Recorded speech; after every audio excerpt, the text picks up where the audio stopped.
You know, I honestly can't say I'm surprised by this story. From the Daily Mail, Dwayne Wade and his wife, Gabrielle Union, received transphobic jeers about daughter Zaya as they leave Madison Square Garden with one individual yelling, "You mutilated your son," amid boos. You know, Daily Mail is very confusing to people. He doesn't have a female child, he has a male child. And you see what they're doing? They're dismantling language so your perception of reality is shattered. If you go to the average person and say his daughter, they were booing over his daughter, people will assume a female child. But this is a male child who happens to be effeminate. And there's a big difference. That's why language matters. The retired NBA star is the father of 15-year-old transgender model Zaya. So this is actually surprising. Let's play this video. It's only 20 seconds long.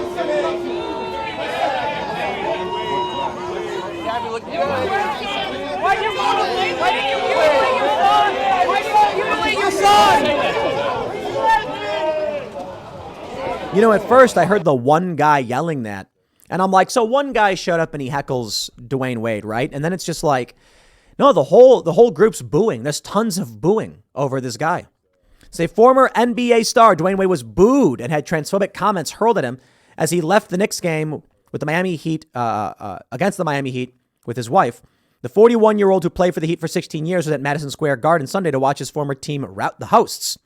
However, the retired three-time NBA champion winner, the father of a 15-year-old transgender model, faced homophobic jeers as he left the game. In a clip provided to the Daily Mail by Adam Glenn, who filmed the incident, Wayne can be seen following his wife to the car. Some of the sports fans gathered outside the arena and began to boo the former shooting guard, while one shouting, "You mutilated your son," at Wade in reference to Zaya. Man, that's crazy. Wow.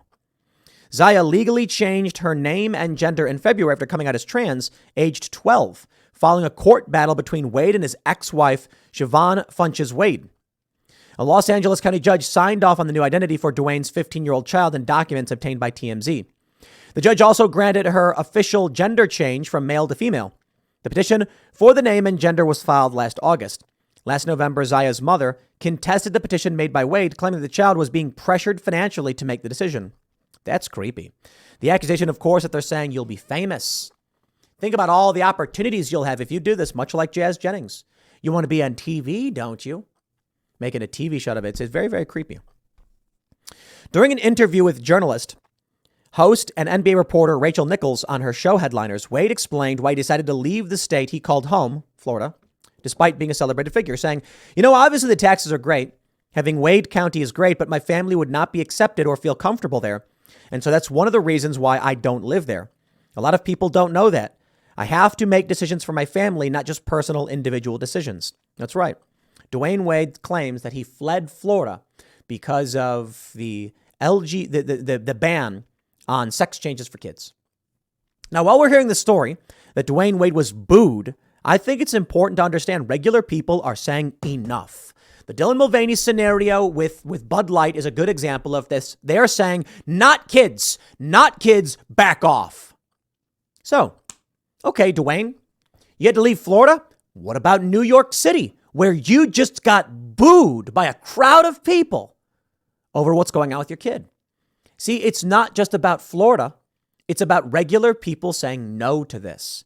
But the TV and the internet say yes. But that does not represent what is popular.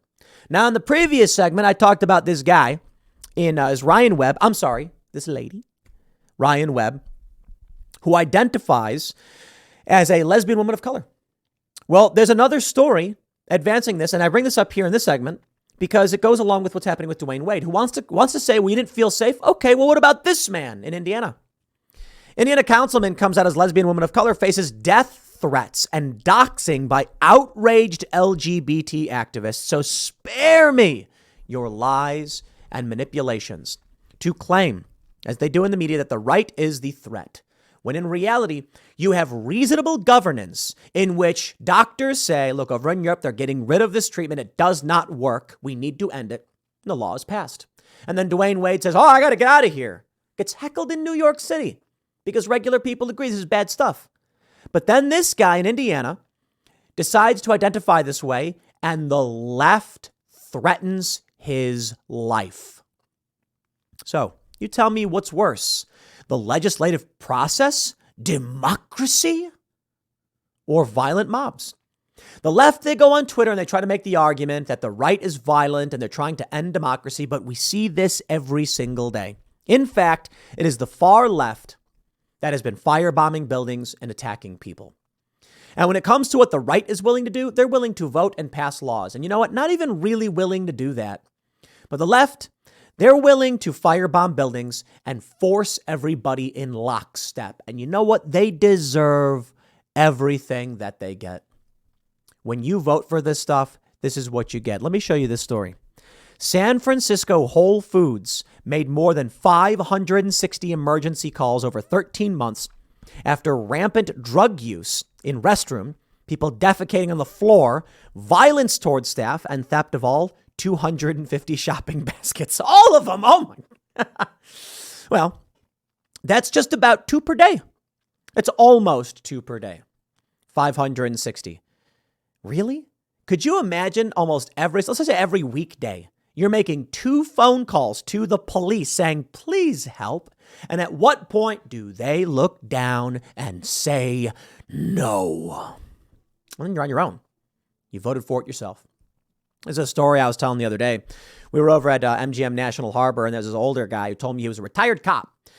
And I asked him if he's ever recalled seeing it this bad. And he says, I wouldn't be a cop today if he paid me $1 million. I said, wow. Because they don't want to deal with this. Because the situation is simple. The far left votes for it. It falls apart. Everything gets worse. And then they demand you come and clean up the mess. But who's going to want to do it? Who's going to want to be involved in that? You see, it's people like Dwayne Wade. Here's what I see. I do not believe children truly understand what it is to be transgender. You know why? Because they've not been the other gender. See, I can understand something where you have like an adult, right? Maybe late teens, 18, 19, 20 or so, able to make decisions for themselves. Having experiences and saying this doesn't feel right, they're dysphoric. Now, I'm not convinced transition is the actual appropriate treatment. I don't know for sure. I know that in Europe, they're ending this treatment for children because it doesn't seem to be working. I think they did end it outright in Scandinavian countries, in the UK. And so when I look at this, I say, maybe the solution is not surgery. I don't know if that's going to help you. It's going to sterilize you. So maybe there's better ways to help. But more importantly, the issue is this. If there's a person who is an adult male and they think they don't feel right and they should be a woman, the first question I have is, how do you know how women feel? You don't.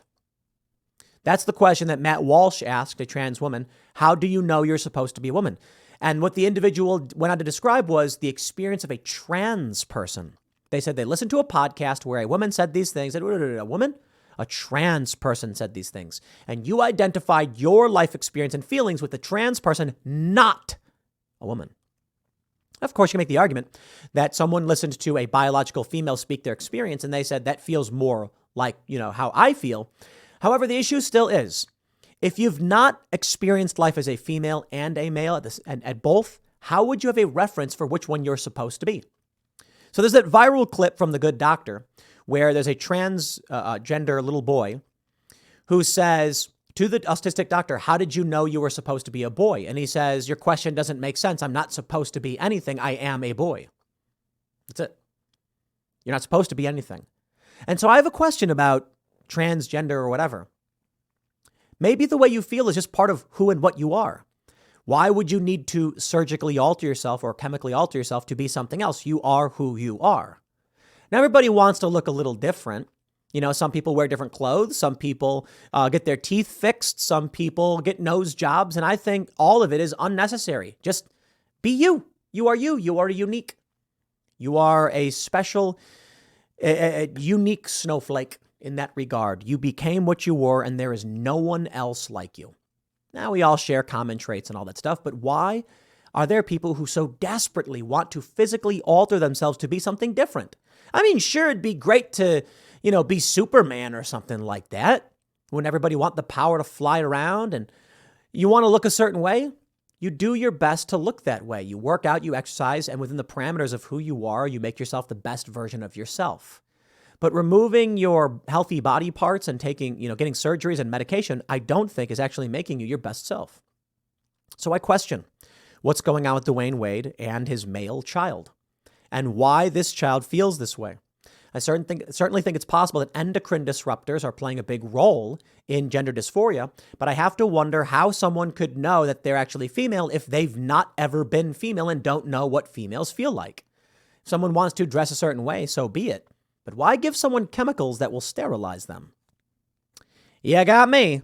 Certainly, I have a bunch of theories, but I'll leave it there. Next segment's coming up in a few minutes. Stick around, and I'll see you all shortly.